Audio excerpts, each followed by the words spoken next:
Hey everybody, thanks for tuning in.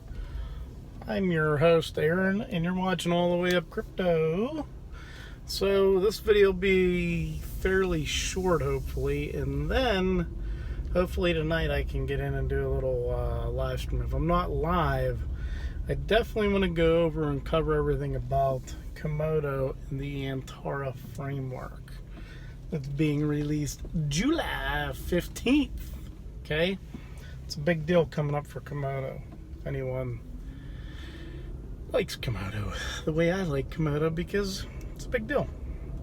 So I want to know if you guys have been paying attention to anything at all lately with the exchanges that have been out there basically delisting, as far as what I can tell. Does anybody want to venture a guess as to what they've been delisting and why they've been delisting certain coins, or mostly tokens?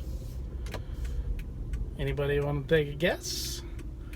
I'll tell you what I think. And I had this feeling way back, probably about 8 months ago at least. Well, I'll tell you, probably when I found out about Ravencoin. And I started thinking about the whole bullshit with the SEC and securities and regulations, and how much I hate all of it, but I had a very, very strong feeling that as we move forward, anybody who is running an organization that wants to make money legally in the United States or any other regulated country is going to have to follow the regulatory rules. So, what it boils down to, I think, is the SEC, IRS, whatever, whoever these governmental jerks are, they like to identify things as property. My big beef, like with the IRS, is that Bitcoin is not property. If they read the white paper, it's a peer-to-peer form of digital cash. That to me sounds like it's cash and not property. Like, when I have cash, it's not really my property. It's an asset, but I don't know if it's fair to call it property. Actually, I think it's a crock of crap to call it property.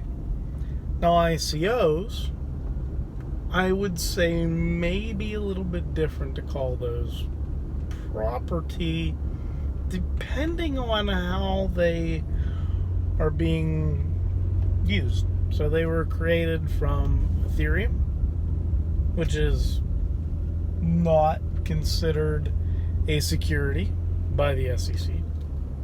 It's too decentralized. But these tokens tend to be centralized with certain entities, so to speak. Certain people want to do whatever they're going to do, whatever thing they're trying to decentralize. Anyway,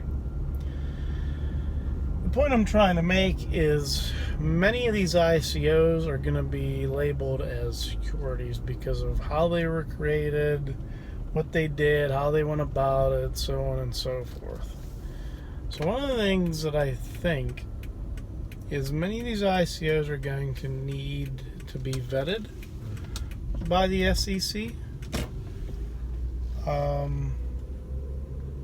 slash IRS, slash whatever other agencies that are out there that want to identify these things as property. Now, if it's a utility token, as far as an ICO is concerned, that you need to use this token to access the platform, then I don't think you're going to have too many issues. It's just my opinion. And that's based off of certain ICOs getting vetted already. Now, one that some of you may know about, may not know about, is PayPal. I like PayPal. I liked it. Actually, got in on their ICO a little bit. Because they already had a working product, and what they were trying to do with their current worldly working product, SlickPi, was to bring small to medium enterprise businesses into the blockchain to be able to access liquidity from invoice factoring, along with many other things that they'd like to do. But I mean, we remember Enron and their whole scandal with their accounting BS. Now imagine if you're tied in, and actually PayPal has some connection with QuickBooks. QuickBooks is probably at least number one or number two accounting software for businesses, at least small to medium enterprise businesses. But they were just vetted by the British Columbian Securities and Exchange Commission, whatever is equivalency to our SEC. So that's a big win in that regards for some ICOs. I'm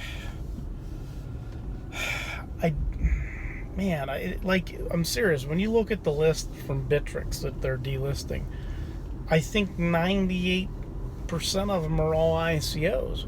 Or if they are a blockchain / cryptocurrency that they're running our own blockchain, they came out as basically raising money first, and that's where the SEC has issues. So if you're an exchange and you're running in the United States, well, how are you going to continue to make money? You have to kind of buckle down and follow the BS laws.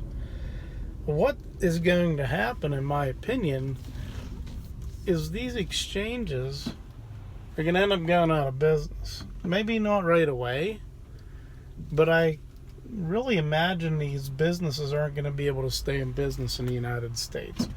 They're going to be very limited on their income due to the limited amount of exchanging that can go on. What it's going to do is force people to do things and not need KYC or AML. What they end up doing with these rules and regulations is they force the good people to do things, or force the developers to do things, or get people out there doing things that they particularly wouldn't need to do. You know, like if you were able to just add a token or a coin to exchange and be done with it and let it go on, and it not really have to be vetted by the SEC, but the exchange was supposed to vet it, or people just learned on their own. They'll all figure it out. You know?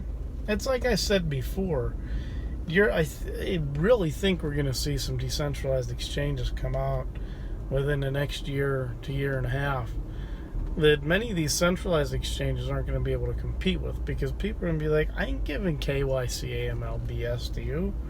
I could go over here to this exchange, not give them anything, just tap my wallet into this stuff, and away I go. So, but yeah, I mean, you look at it, Poloniex, Bittrex, Binance has to create their own US exchange. I'm telling you, they're not going to have half the amount of freaking coins tokens listed on it. And if they do, wow, baby, you're going to have to give up everything. You're going to have to put your life on the line just to trade some cryptos. And that's not what this is about. We need to eliminate the middleman.